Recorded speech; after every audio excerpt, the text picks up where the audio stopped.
I'm thrilled to be doing this specific work together. Just as a reminder, um, again, when you're going to speak, remember to unmute yourself. The way these sessions work for those who haven't joined us is that we'll be I'll be reading some poems, we'll be responding, we'll be writing some poetry. Um, Really, the intent of this group is to speak from our hearts. And so when we are responding to the poems that we're hearing, it's really just about noting, even writing down while you're listening, a word or a line that resonates for you. Um, More so than we're not trying to interpret poems or even understand poems, just feel what they feel to us.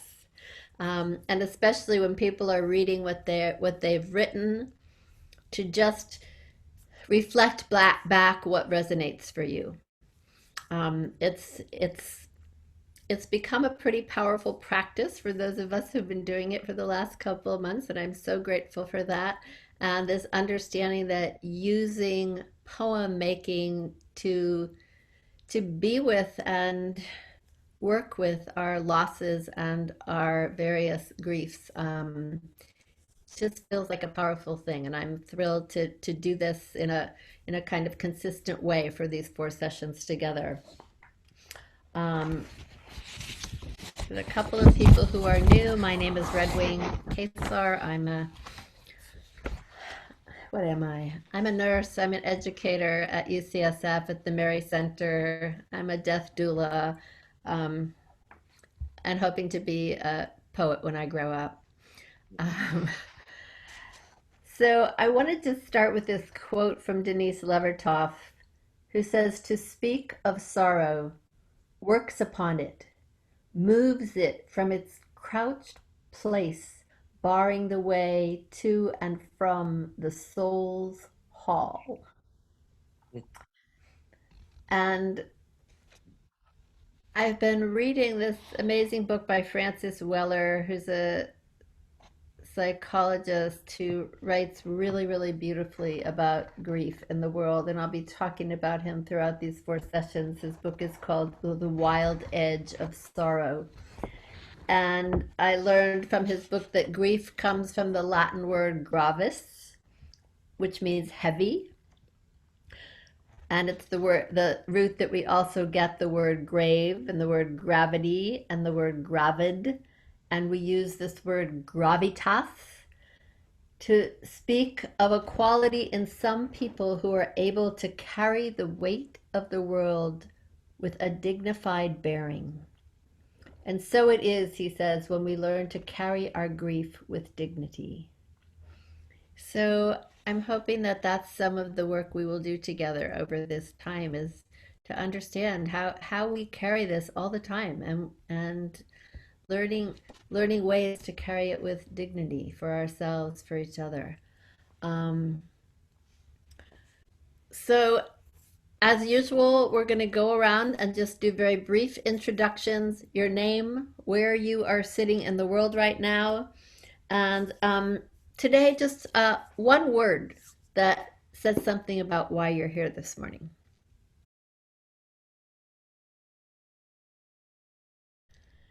So, before we do the poem, I I've asked Eric Pochet to just give a very, very brief talk. Um, Someday a longer one, but this concept that when in calling this session loss, losing, and loosening, that is a line and a concept that I learned from Eric Pochet in our years of working together. And I love the feeling of those words together. And I would just ask Eric if he would say something about that before we started. Thank you, Redwing. Um, the term comes from, I used to work for the Zen Hospice Project, and I taught many, many trainings. And one day I was looking presenting on loss as a constant companion in our lives. And so these words came from my meditation on that.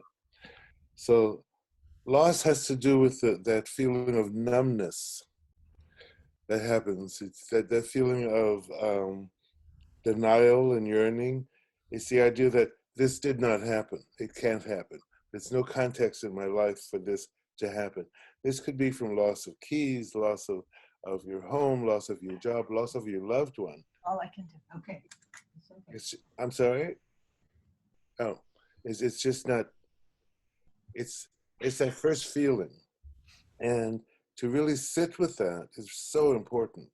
You know, the losing is the idea of, in the process of beginning to process the loss, you begin to understand what it is that has happened, what event has happened in your life. It can go from no longer making 2 cups of coffee in the morning for a loved one and you. It can be from a change of habit or attitude. It can you can experience depression, the sorrow, and anger. All of these are aspects of the losing that come from the loss. And the loosening is how you begin to integrate that loss into your life, how you begin to reevaluate who you are with the memory of that loss. But what am I doing now? What is my life like now? How do I move on in my life? So those are the three aspects. I'm keeping this very short, but Red Wing's request. But those are the three simple um, aspects of it. And one of the things I've learned that in Buddhist teaching is, one of the things they do is they give you little packets of things in threes and fours and fives, because it makes it easy to remember. So I love this. Loss, losing, loosening has a wonderful alliteration to it, and it's not one is valued over the other. You know, you don't just lose once. You lose. You know, you there's loss in your life. It's not just that one time event. It's loss in your life. The loosening is an ongoing experience of accommodating that in your life and moving on, accommodating it, enriching your life.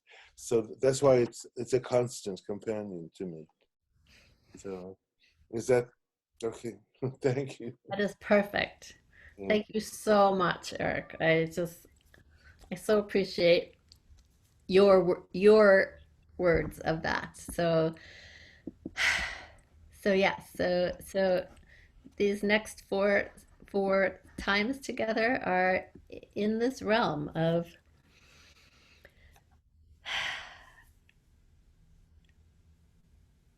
maybe some of us are still in the loss phase. Some of us are in the losing and understanding phase. Some of us are in the loosening phase. And as with all grief and loss and grieving, this is not a linear thing. It goes round and round. And right now, because we're all dealing with such grief in the world, it's even bigger, I think, for all of us. So I'm going to start with this poem by Mary Oliver, which is called Heavy. So after I understood that the word grief comes from gravitas, which is about heavy, it all makes sense. So again, just listening for a word or a line that resonates for you in this poem by Mary Oliver that is not one of her super well-known poems, but it's called Heavy. That time I thought I could not go any closer to grief without dying. I went closer, and I did not die. Surely God had his hand in this, as well as friends. Still I was bent, and my laughter, as the poet said, was nowhere to be found. Then said my friend Daniel, brave even among lions, it's not the weight you carry, but how you carry it. Books, bricks, Grief. It's all in the way you embrace it, balance it, carry it when you cannot and would not put it down. So I went practicing. Have you noticed? Have you heard the laughter that comes now and again out of my startled mouth? How I linger to admire the things of this world that are kind and maybe also troubled. Roses in the wind, the sea geese on the steep waves, a love to which there is no reply.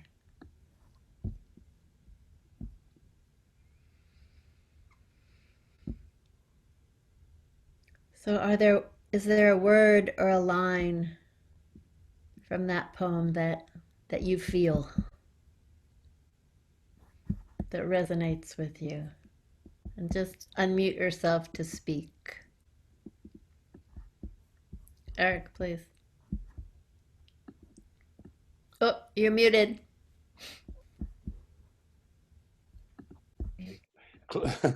Closer but did not die. Yeah. That was also my phrase word. It's very powerful. Mhm.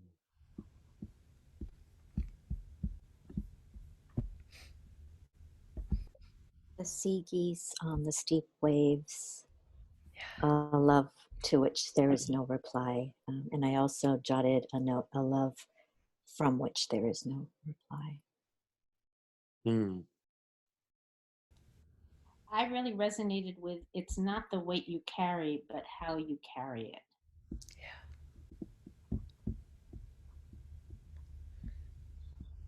I love it's all in the way you embrace it.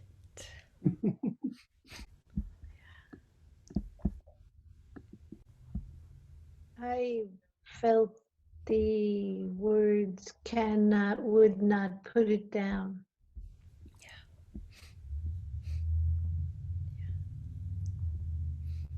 Roses in the wind, seabirds in the steep waves.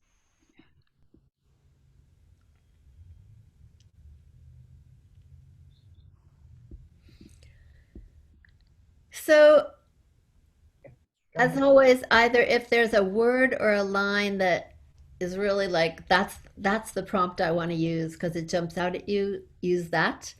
Otherwise, we can use it's not in the weight you carry, or I could not go any closer to grief, or it's all in the way, dot, dot, dot. Whichever line resonates the most for you, use that as a prompt, and we'll do a 3-minute write.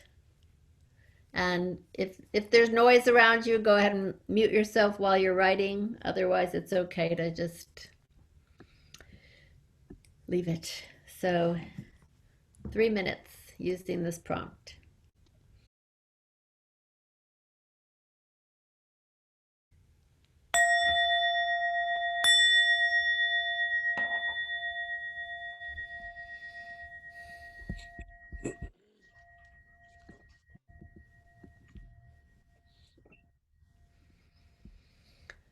Would someone like to read what came through them?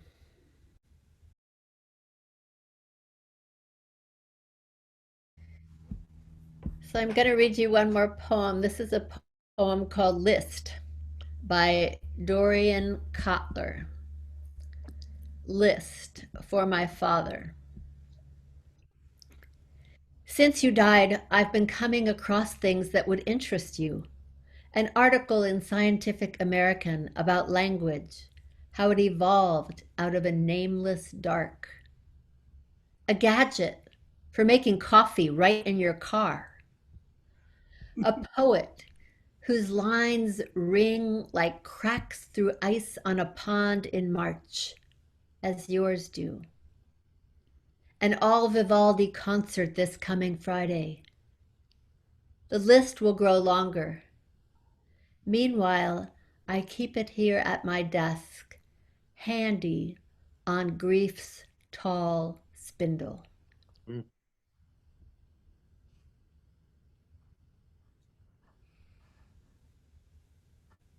Andy on Grief's Tall Spindle.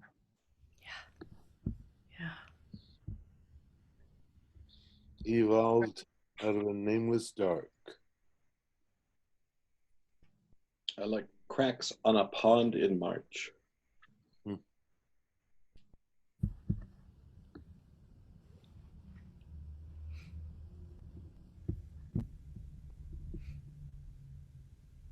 I love the image of a gadget that makes coffee in your car. I know, right?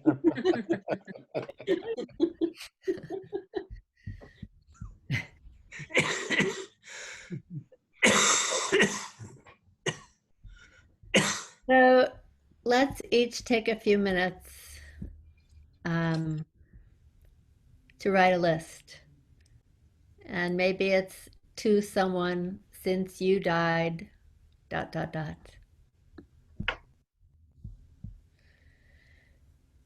And we'll take 3 minutes.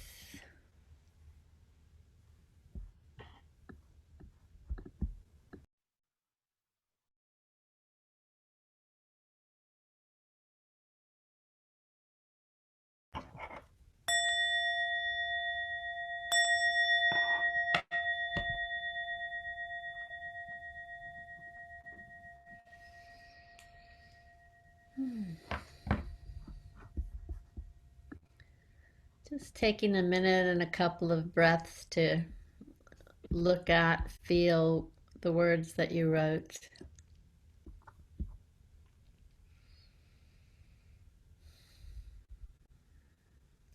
Maybe some surprises, maybe some sadness.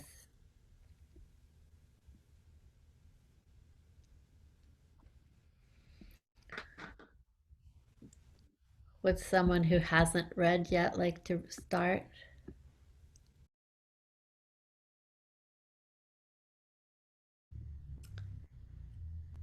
So as our time together comes to a close, it seems short as always, but very full.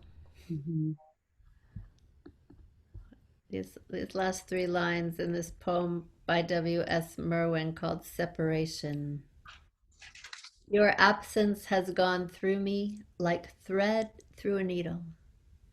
Everything I do is stitched with its color. Ooh. Your absence has gone through me like thread through a needle. Everything I do is stitched with its color.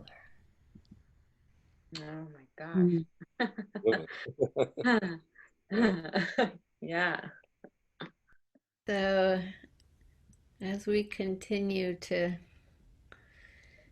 stitch and write and allow these feelings to be our feelings and to come through us in these ways that are so beautiful and I think helpful. Thank you for stepping into this territory together, acknowledging this reality of loss, losing, and loosening is true for all of us in many ways. So again, of course, if you've written something that you love today and or you continue writing on it and you want to send it to us, please do. We love having these collections of your work and printing them sometimes in our Meri Center newsletter, sharing them with the world because these are really beautiful creations. Thank you all so much for being here, and I very much look forward to having this continuity for a few weeks on this topic. So thank you, thank you, thank you. Thank you.